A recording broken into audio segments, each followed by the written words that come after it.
آگے بڑھیں گے اور خبر شامل کر لیں گے میلسی سے۔ ہمارے ڈویژنل بیورو چیف کی رپورٹ کے مطابق جہاں پر ٹریول ایجنٹ لاکھوں کا فراڈ کر کے فرار ہو گیا۔ میلسی کے علاقے چاہ یعقوب والا کے رہائشی ملک زاہد نے اپنے بھائی ملک کاشف سے مل کر میلسی مائنر روڈ پر سفیر مکہ کے نام سے ٹریول ایجنسی بنائی ہوئی ہے۔ ملک زاہد اور ملک کاشف نے مولانا فیض رسول اور مہر عادل منظور کی معرفت لڈن کے 17 افراد Saeed Ahmed, Ghulam Farid, Khadim Hussain, Shahnaz Bibi Maryam, Hakim Ali, Sakina Bibi, Shamim Akhtar, Ata Elahi, Shahida Bibi, Rubina Mai, Kausar Bibi, Qasim Ali, Naseem Bibi, Sharifa Bibi, Rani Bibi, Gulzar Bibi, Tahira Bibi سے عمرہ کے لیے فیس 1,85,000 روپے طے کیے اور کل رقم 29,40,000 روپے وصول کر لیے۔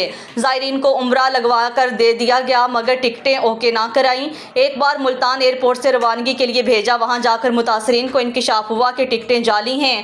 دوسری بار متاثرین کو ٹکٹیں دے کر لاہور بھیج دیا اور کہا ٹکٹیں اصل ہیں، مگر روانگی سے قبل ہی ٹکٹیں ری فنڈ کرا لیں۔ متاثرین ایک بار پھر ناکام واپس لوٹ آئے، جبکہ 29 لاکھ روپے لے کر دونوں بھائی غائب ہو گئے ہیں۔ زاہد ملک کی ٹریول ایجنسی بند ہے اور موبائل فون بھی بند کر دیے ہیں۔ معلوم ہوا ہے کہ فراڈیے ملک زاہد اور ملک کاشف پہلے بھی درجنوں افراد سے فراڈ کر چکے ہیں۔ متاثرین نے FIR کے لیے اور اعلیٰ حکام سے کارروائی کرنے اور انصاف کا مطالبہ کیا ہے۔